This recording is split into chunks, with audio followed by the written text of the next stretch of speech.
Hey, what's up, you guys? Welcome back to my channel. My name is Marielle, and this is Imperfectly Marielle.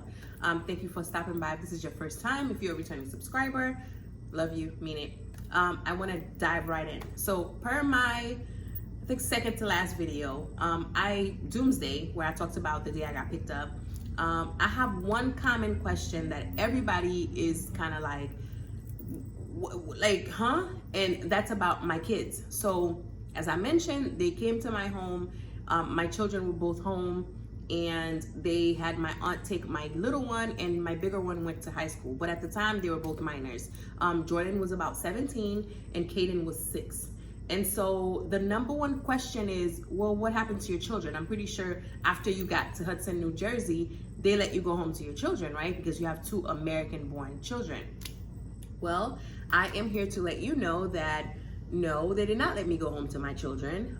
No, that's no longer a concern of the U.S. government. I'm sure most of you guys know this, but a lot of people were really appalled when as I was going through my story, a lot of people were just like shocked that this wasn't a factor. I even had an organization who came to support me, and he was basically like, that is our secret weapon. Once we get in there and we present the fact that you have 2 American-born children, you are going home. I'm so sad to say that that is no longer a concern. As we speak, family reunification is not a top priority for the U.S. government when it comes to immigration. They're not concerned about your children. They're not concerned about your elderly family member that may count on you. They're not concerned about you being the main breadwinner in your home. They are just not concerned. Their need for you to exit the country and leave for whatever reason, whatever the reason is, if you're illegal, their need for your removal is it's more important than anything else. It trumps anything else, no pun intended. So no, my children were not considered. My baby, who was again 6 years old, when they came into my home, I was the only parent. So we were in an apartment where I was the only parent. There wasn't a father around. So I thought for sure, like when I got there, I was like, well, as you guys can see, I'm the only parent in the house. So my kids will be home from school any minute now. They did not, like, that was brushed over. They was like, yeah, okay. So anyway, like, it was not even a thought. It wasn't a concern. And I'll get into later on when I was actually like facing judges and fighting like the actual fight.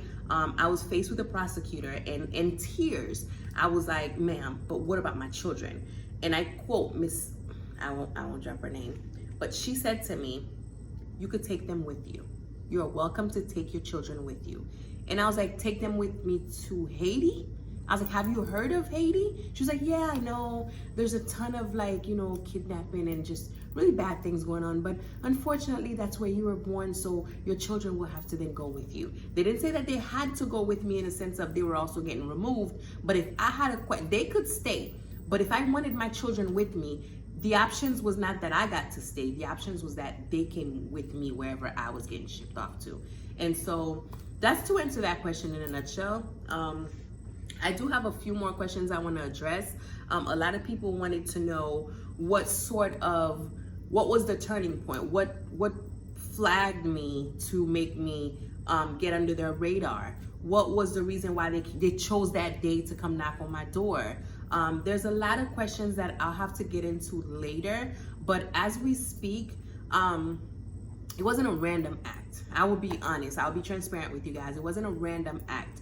Under a certain administration, the one before last, the one before this one, any type of interaction with the police put you under ICE's radar.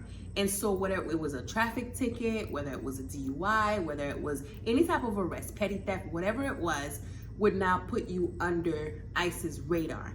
But now what happens is once you get in front of a judge and you are facing, removal, they have certain crimes that are considered deportable and not deportable. Bondable and not bondable. And so when you get in front of the judge, this is the time where they go over your rap sheet, they go and see what all have you done since you've been in the country to see whether or not you would be allowed to go home, because there are people who are allowed to go home with ankle monitors or just go home under the supervision of a probation officer of some sort. So there's a couple layers to this that I will have to get into later. It's just so many details and so many different avenues. But I just wanted to be absolutely transparent and say it wasn't a random act. They didn't just eeny, meeny, miny, moe and came and knocked on my door. I had an encounter with police officers, and even though it was way before, but once they got a hold of my record, they were able to then come pick me up no matter how late it was. While I was fighting this, there was people who was in there because of something, a traffic citation from back in 93, a marijuana charge from back in 2000. And so whenever they got to you, they got to you. But yeah, so that's how that works. That particular administration had a zero tolerance policy for illegals in America. And so whatever the case was, they were coming for you, they were coming to remove you, and it did not matter that you had children in the country. I remember while fighting, again, another thing that was absolutely mind-boggling was we would get girls that would come in black and blue. I remember seeing several women that came in that were involved in domestic situations where their partners, husbands, boyfriends beat them up. And either they or a family member or a neighbor would call the police. Now, when the police got there, they were clearly the one with a busted lip, was, black eye, and the police would examine the situation, whether either they went to jail for their involvement in it, or both partners went to jail, or they didn't get arrested for their involvement in the DV situation. But once they asked for ID, and let's say the boyfriend was an American citizen or had his documents, and Miss Girl, who was the victim, did not have her documents, she was going to jail and getting detained by ICE. There was a lot of girls that got deported after being a victim, so you were victimized twice. They did not care that you just got beat up. They did not care that your boyfriend just drug you up and down the street. They did not care. Once they came into contact with you and you did not have your documents, it was grounds for them to pick you up and take you to the process that is removal. And so this is a brief overview of some of the details that I think I may have left out in my last video about being picked up. But again, we could have this conversation all day. There were so many layers to this. I learned so much going through it. I feel like I could be an attorney when it comes to immigration. I mean, there were so many factors.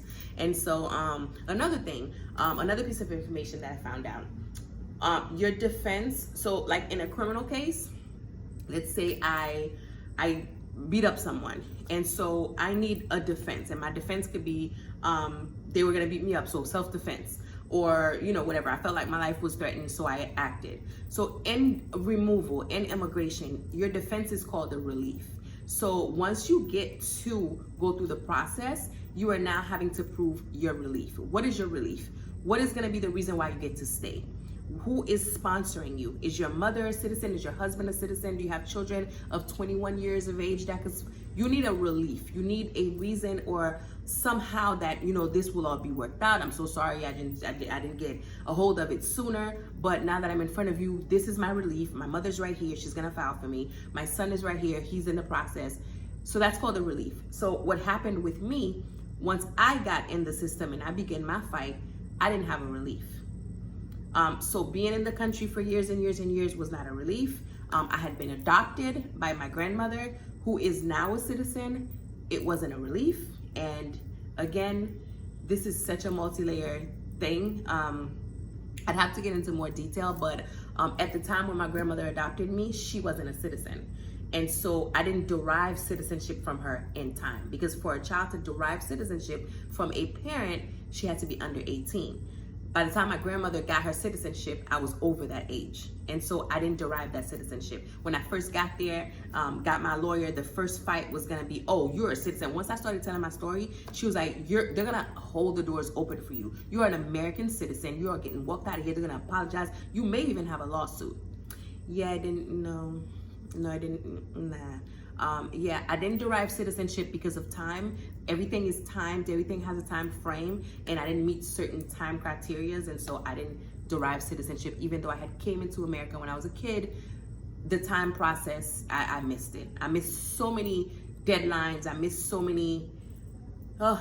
much. And so, not to make this video too long, because it's pretty much an overview and a dive in deeper, like a part 2 of that video of when I got picked up, just some minor details. I still have some questions coming up that people want me to answer, and I'll target each one of those questions in a separate video. But I do appreciate you guys for asking. I appreciate all the comments. I appreciate your interest in knowing about this. A lot of people that are reaching out to me aren't even immigrants. They're not even people who's ever had to deal with this, but just they're intrigued by what happened, and so I'm thrilled to share as much as I know. And so yeah, so as always, keep asking these questions, keep reaching out to me, letting me know how you feel about it.